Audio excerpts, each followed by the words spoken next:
Chúng mình sẽ bảo ôn lực muốn nhôm chụp trong môi pu nó phải bên tay ở hiên xong thôi video pro quạt chư pol sign pol chả ở lâu quạt chia vào rồi phi rồi rồi ban thu tràn hay quạt tổ mục wen chừng dương phi nhà ở van chung môi quạt tổ mục chung bảo ôn cùng tọp nó mục miền ấy trong gì bà xôm thay nó con đào thực chất bong bồn để nơi chùa cào tại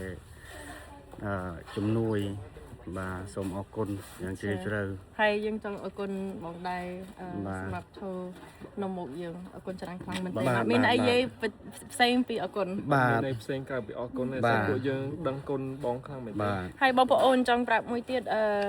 កង់ឡានគាត់ចិត្តខូចហើយវាឡើងឡងហើយបងប្អូនចាចឹងយើងទិញឲ្យកង់ឡានដើម្បីជូនអវ៉ាន់ទៅមុខព្រោះគាត់ដឹកអវ៉ាន់ច្រើនមែនទេឡាននេះសកម្មណាស់ចាបាទហើយបងប្រុសគឺជាកងទ័ពខ្លាំងហានខ្លាំងមែនទែនខ្ញុំស្ដាប់ឮរឿងបងហើយឡើងចង់ព្រឺសបោចាអូខេហើយយើងដូរកង់ឡាននឹងហើយនឹងបងស្នើសុំអាហារក្រៀមយើងបានបញ្ជូនទៅតាមបងបាទបញ្ជូនដែរចាចឹងអរគុណពូបាទសុខសប្បាយតាមផ្លូវបាទសុខសប្បាយតាមផ្លូវអរគុណច្រើនបាទអរគុណបងជម្រាបសួរបងប្អូនទាំងអស់គ្នាថ្ងៃនេះបានបងប្រុសមកពីខាងប្រាសាទគេចឹងបងប្រុសទឹមតែចេញពីពេទ្យបងបាទឥឡូវនេះនេះគឺជាឡានរបស់បងដែលឡានសកម្មខ្លាំងមែនទេបងបាទហើយយើងមើលឃើញថាឥឡូវហ្នឹងគឺកង់វាអស់កាឡាហើយដល់ពេលអញ្ចឹងថ្ងៃនេះយើងត្រូវដូរជើងឲ្យកង់ឡានហ្នឹង4គ្រាប់ដើម្បីឲ្យបងដឹកទៅឲ្យរៀងស្រួលតិច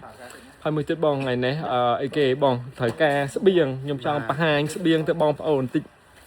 ស្បៀងក្រៀមទាំងអស់នេះគឺជាអ្វីដែលបងចង់បានតែអាគ្រឿងក្រៀមនេះហ៎ចង់បានក្រៀមសតអត់ចង់បានអីទាំងអស់ចង់បានតែក្រៀមហើយនឹងថ្នាំដុសធ្មេញហើយច្រាស់ដុសធ្មេញនឹងគឺជាអ្វីដែលបងស្នើថ្ងៃនេះហើយក្រៀមគ្រឿង